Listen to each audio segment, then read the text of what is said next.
Yeah, Yep. here we go. I have been begging for something to follow Go for No, begging. And technically, Tom, you are right. I've been asking for a sequel forever. Something, because, the first Go for No book is a fable. And it's about a guy who wakes up in a house that belongs to a wildly successful future version of himself. And he has to figure out how this is possible. And what was it? What is this future version of him? What does this guy know to make this success possible? And the secret is Go for No. So I always had it in my head like, we're going to do a follow up that's a fable. But what we noticed over the last few years is that we keep telling people, Go for no, go for no, go for no. They get a lot of no's, and then they're asking us, well, now what? What do I do with these no's? What am I supposed to say? What am I supposed to think? So it ended up that all of my harping and begging and nagging turned into When They Say No. So it's really a book, a follow up that's like, how do you handle it now that you actually are starting to get these no's?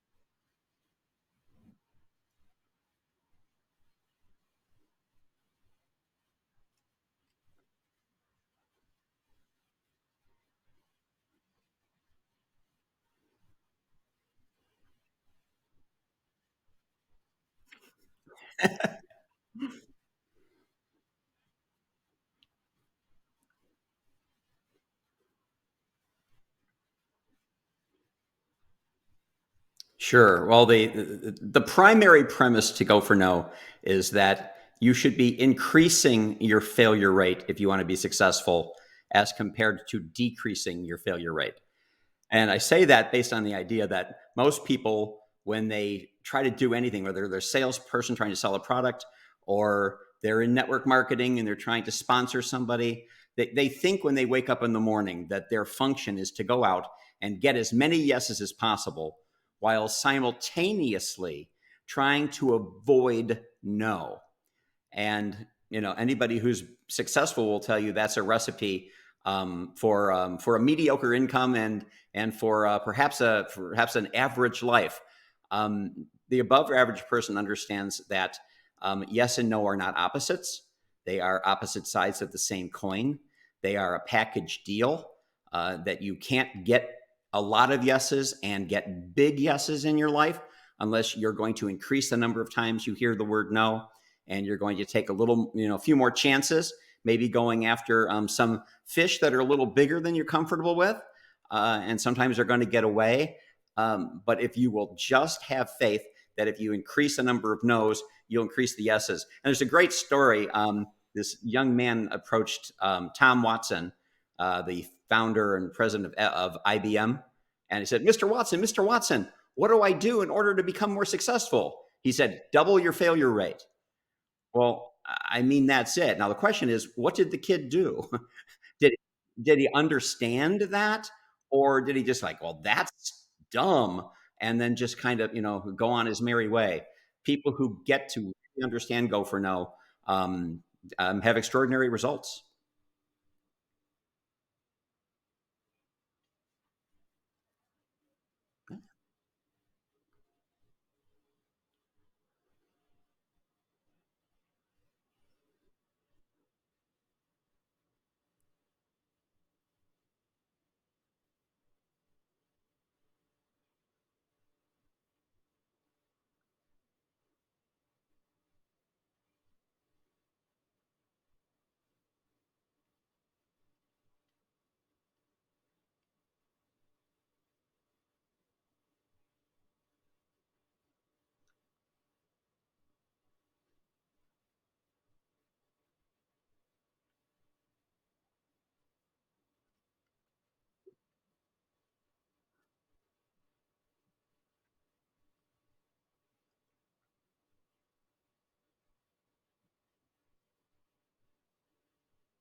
Absolutely. And the interpretation, and I love that you told that story because your brain immediately asks the question. As soon as you get the no, your brain is asking, what does this mean?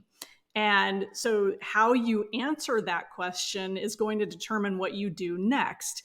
Top performers, people who win the awards and win the trips at their companies, and we see it all the time. These are not people who shy away from hearing no, and they're not people who, aren't used to criticism or negative feedback. They get explicit no's and implicit no's. Like they'll put out a video and they'll have 1,000 people watch and maybe only a couple comment or bother to contact them. So they are constantly putting themselves out there and facing that rejection. But the key is their interpretation is, what does this mean? It means nothing. I just keep going. It means, hey, I'm going to learn from it. It means all kinds of positive things as opposed to answering the question, what does this mean?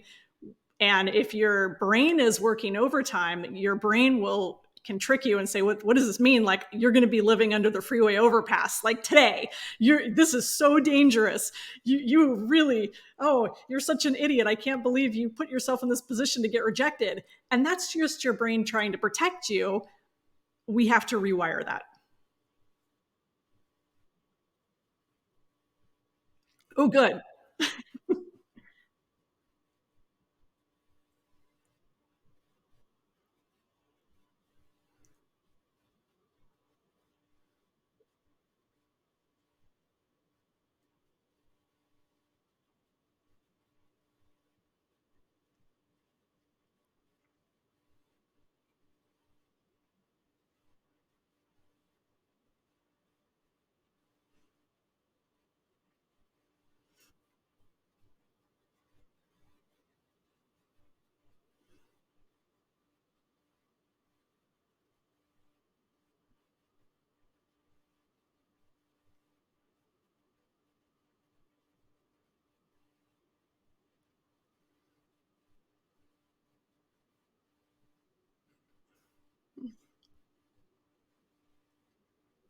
Right.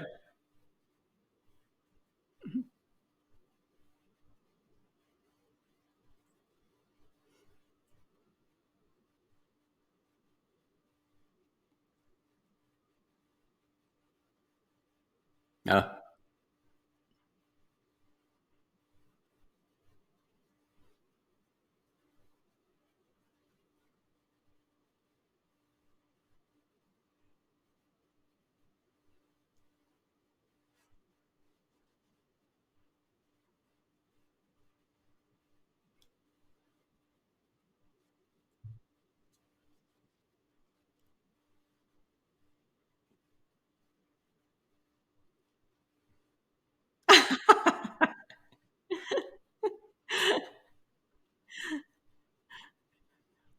Funny. I like it.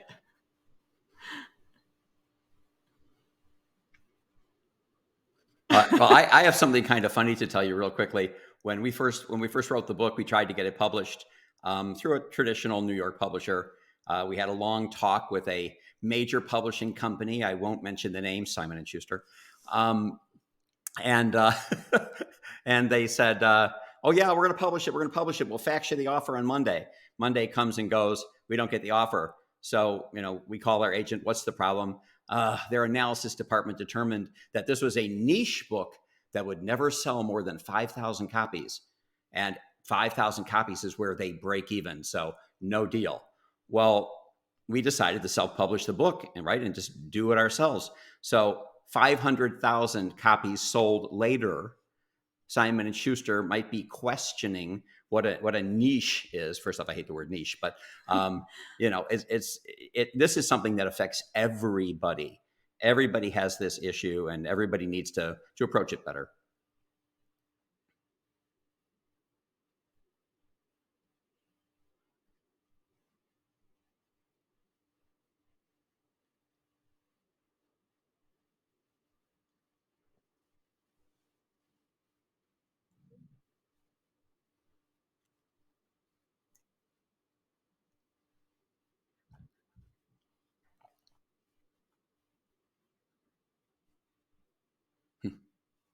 Hmm. Yeah.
There you go.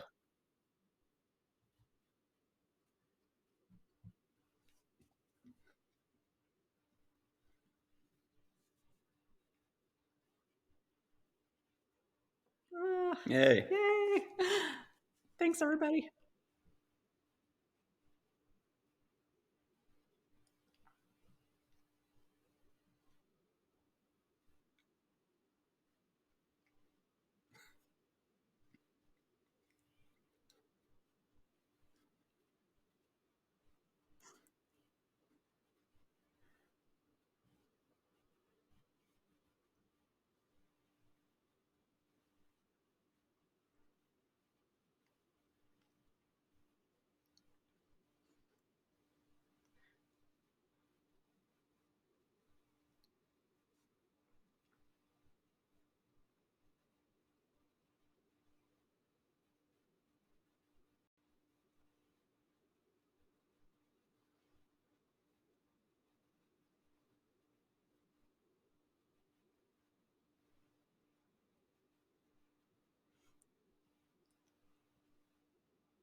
Okay.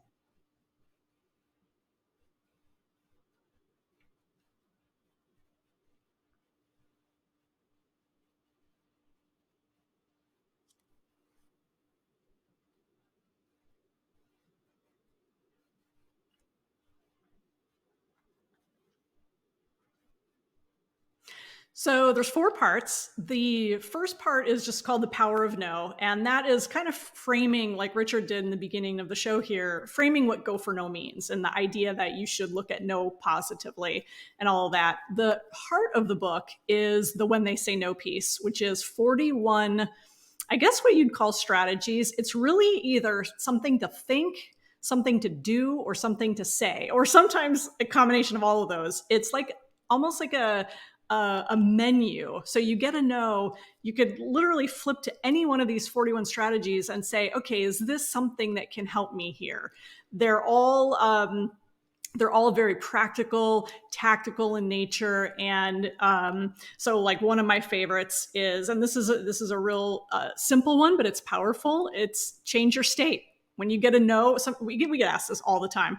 I'm getting no's a lot. I'm getting no's, and there's, especially when you're beginning in any project, in any business, it doesn't matter if you've started something up. Adrian, you know this full well. I mean, you've got this vision and you're going to hear no a lot, especially early. And so people ask us, what do I do when, like, I feel like that's all I'm hearing? And so literally you've got to change your physiology. You've got to get up, you've got to move, you've got to listen to great music, watch a comedy, change how you are thinking and feeling. Don't just jump on social media and start stalking people and reading stuff that doesn't inspire and uplift you. You've got to, not that I'm not trying to be like toxic positivity here, like you can't have feelings about no, we get it, but you have that little pity party and then you shut it down and you change your state.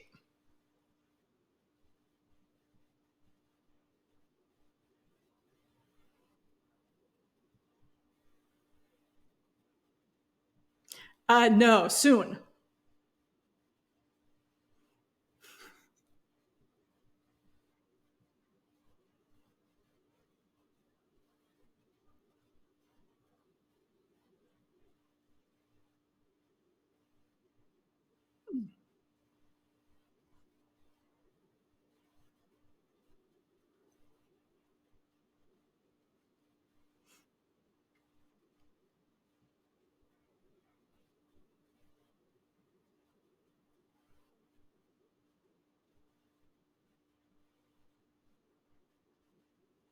Mhm.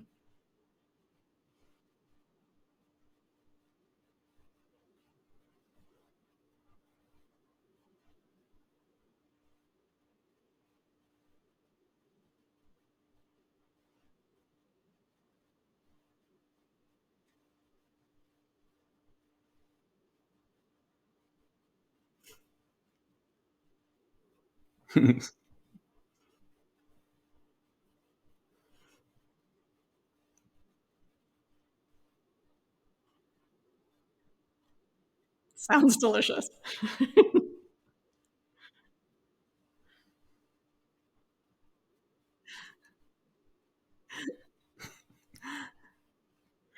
Yeah.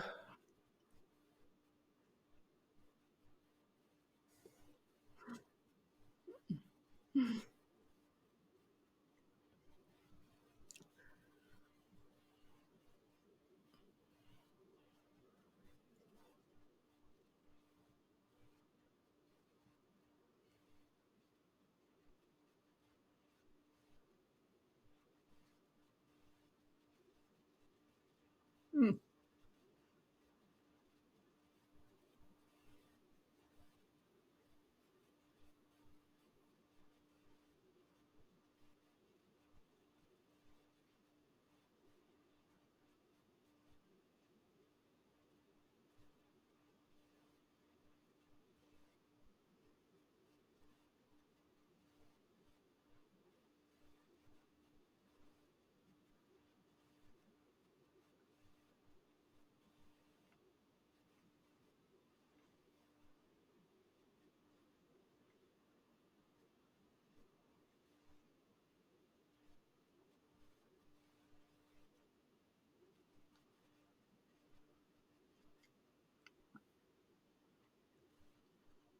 Uh-huh. Oh. Oh.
Right.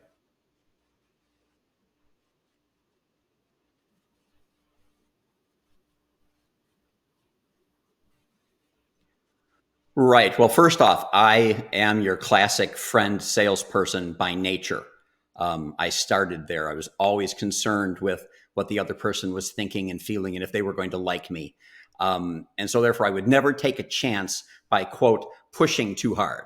And in my mind, pushing was asking them to buy what I had to sell or asking them to join my team or asking whatever it was that I wanted. And so, what I came to realize eventually is that my definition of what selling was and what my function was wrong. I thought that selling was something you did to people. I saw selling as something evil. I saw it as a manipulative task that somehow got people to do something they didn't want to do or shouldn't do. The change in mindset for me, and that I think that most people need, is to understand that selling is not something you do to people, it's something you do for people. And if you've asked great questions and you have a great product or you have a great service or a great opportunity, if you're going to do something for them, then you need to ask them to buy. You need them to ask them to take action. And that if you don't, you're actually doing a disservice. We like to say that to sell is to serve. And a lot of people think like, well, I've got to decide, do I sell them or should I serve them? No, to sell is to serve, right? How do you even give customer service if you haven't got somebody to say yes and have them become a customer? So somewhere along the line, you have to take a chance, you have to ask the right questions, and you have to believe in your product or your opportunity, and then you're doing things for people. That leads you to this advisor role. And I just want to add in here, the other thing that we have seen and why we put this in this book this time around is that over the years, I think there's been, unfortunately, a belief that's come around with go for no. I think sometimes people hear go for no and they think what it means is to badger people or be rude or be dismissive or be aggressive. And nothing could be further from the truth. We don't go into anything expecting no's. We do go in with a level of acceptance that, hey, not everybody's going to tell you yes, so accept it, but learn to work with it and don't give up on people easily. Like, follow up and build those relationships. And so the matrix that we have in that part, Adrian, and I'm so glad that you brought that up, is so important because we don't want anyone to think that you have to be the other style, which has a high concern for results and a low concern for relationships, in order to go for no. No, you can go for no and have a high concern for results, but an equally high concern for relationships, and have that win-win mindset. But also, to Rich's point, you want to have them as a customer, and the best way to serve them is to make them a customer. It does require courage. It does require the courage to ask, the courage to accept that no if you get it, and then figure out if there's some time in the future where that may change, and that's where the relationship building comes in.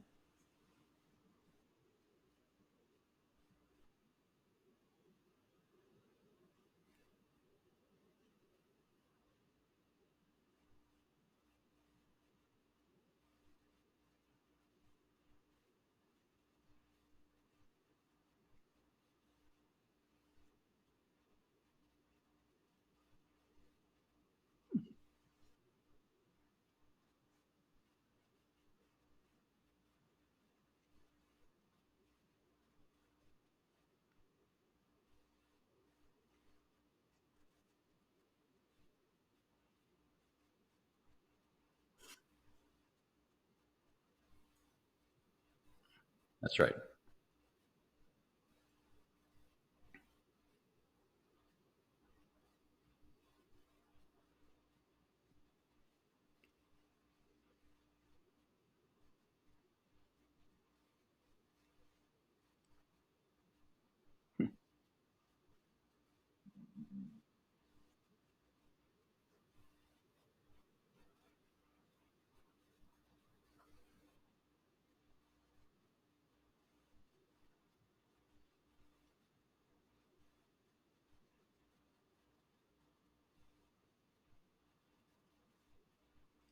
Absolutely. I mean, if you get that no and then you basically abandon that person and you don't continue to ask good questions and follow up and say, hey, glad you made a decision, at least for now. Do you mind if I stay in touch with you just to see if anything has changed and begin that?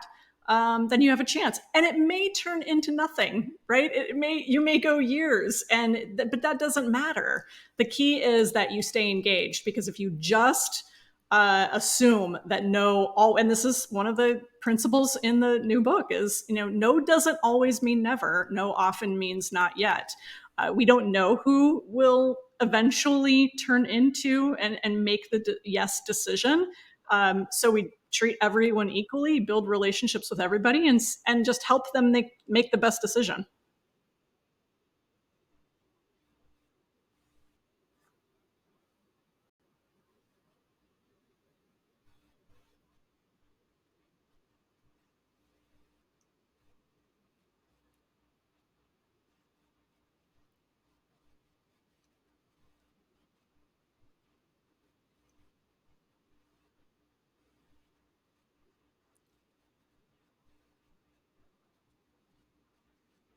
That is it exactly. It's like, hey, this is the best product, the best service, the best opportunity. You need to buy, you need to join. No. Okay, I'll just move on to somebody else. And then, I mean, really, what does it say about you? Adrian, you've hit it exactly. It says the wrong things about you. If you went out shopping with your mother, your father, and you went to buy something and they said, I don't think I'm going to get it, but you think they should, you'd go, no, mom, no, no, no, you're getting this, right? I mean, you would force them to make the right decision. We have to treat our customers or our prospects the same way we would treat our family.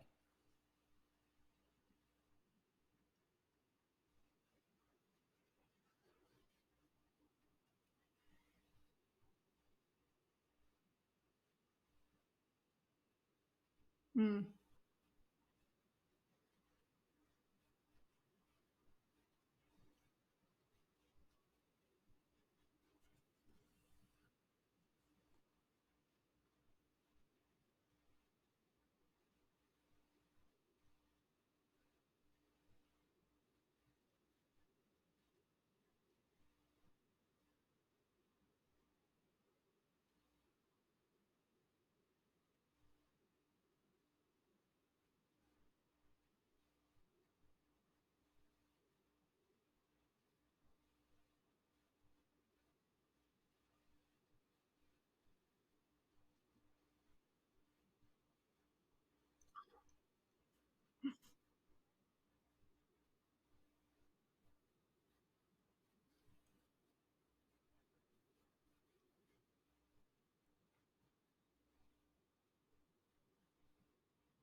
Exactly.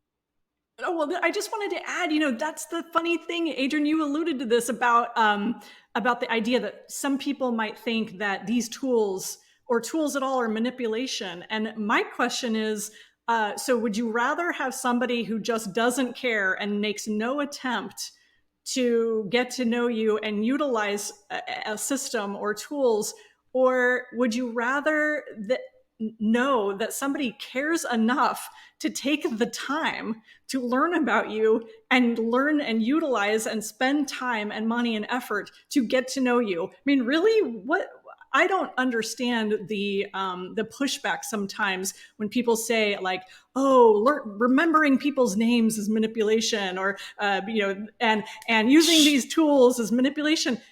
No, so you'd rather have somebody not use tools and just forget your name? I mean, it's crazy.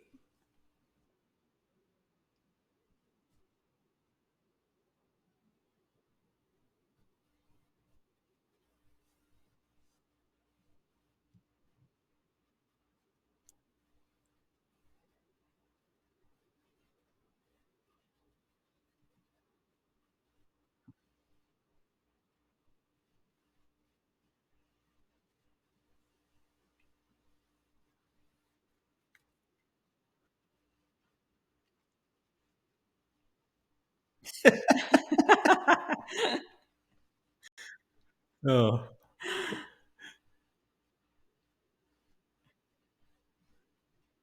Yeah.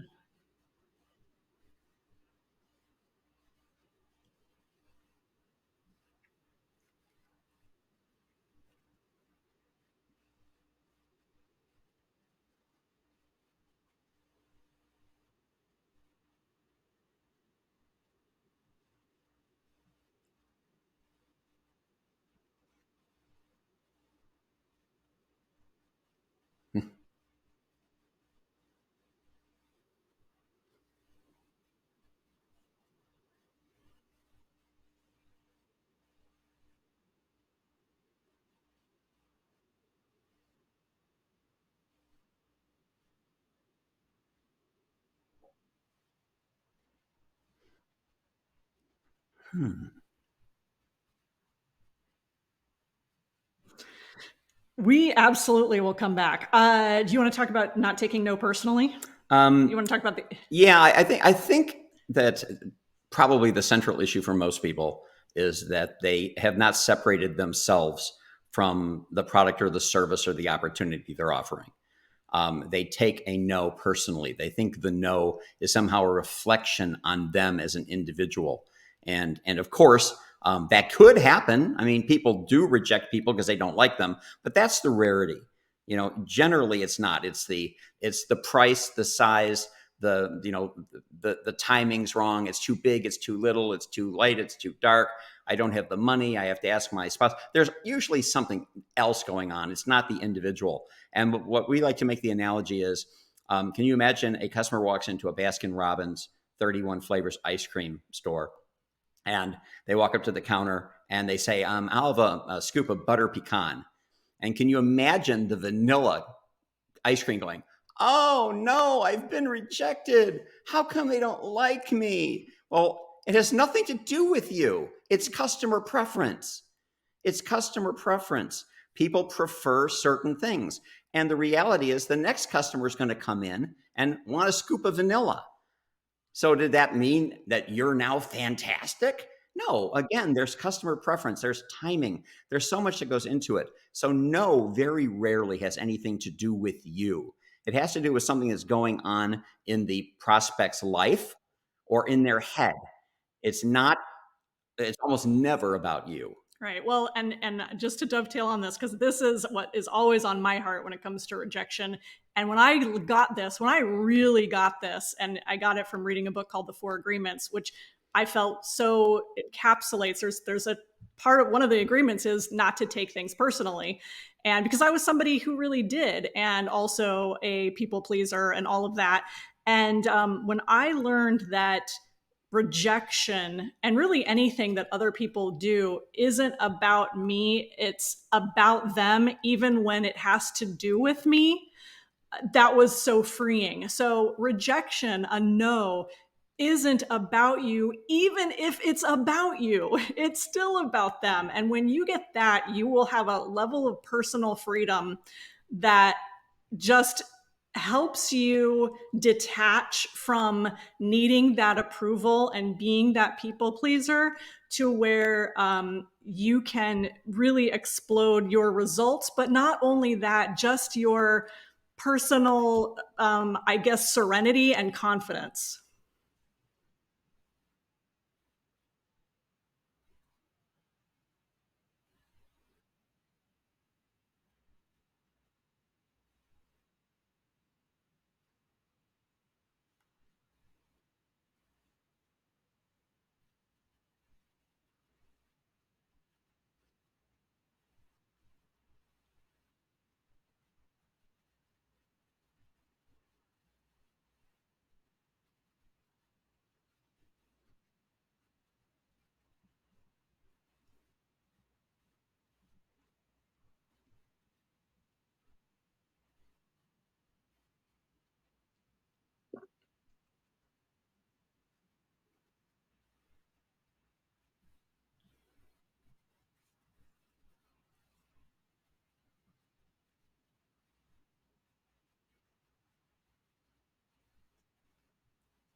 Mm.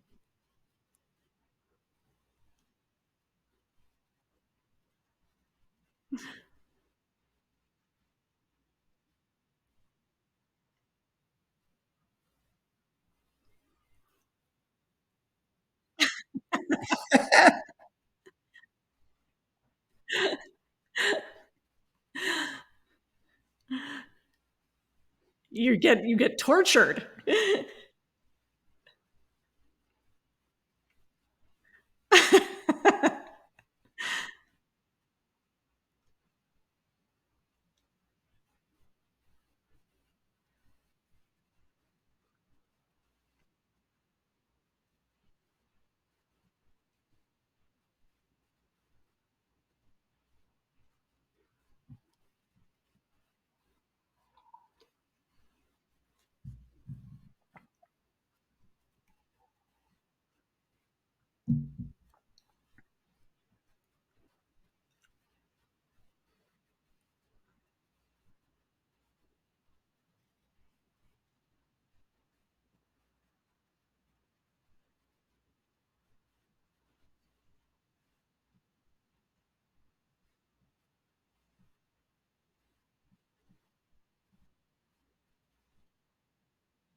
Hey.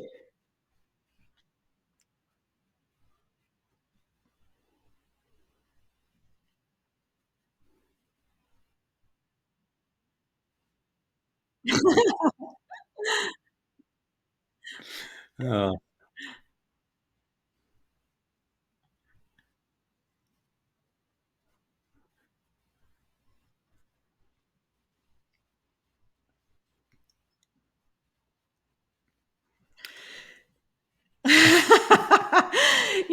Amazon likes to market. This is all Amazon, so whatever, however they want to market those things.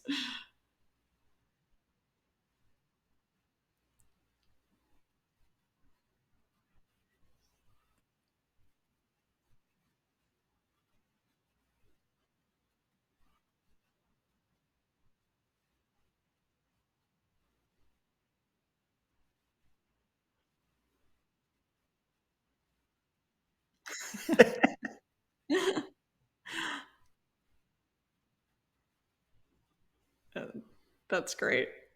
Yeah, those guys are the classic go for, and anybody who wants to. I mean, it's really anything, but I mean, if you want to write and publish a book, you better just embrace rejection quickly.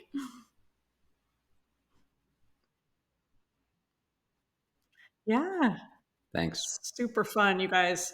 You guys are so generous.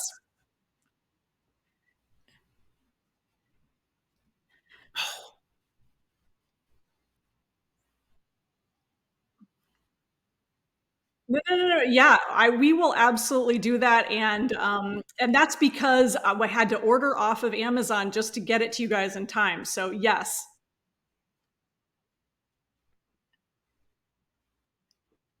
Oh, from Ray. Ray is a super gopher knower. Thank you. Thank you. Thank you, you guys. Very kind.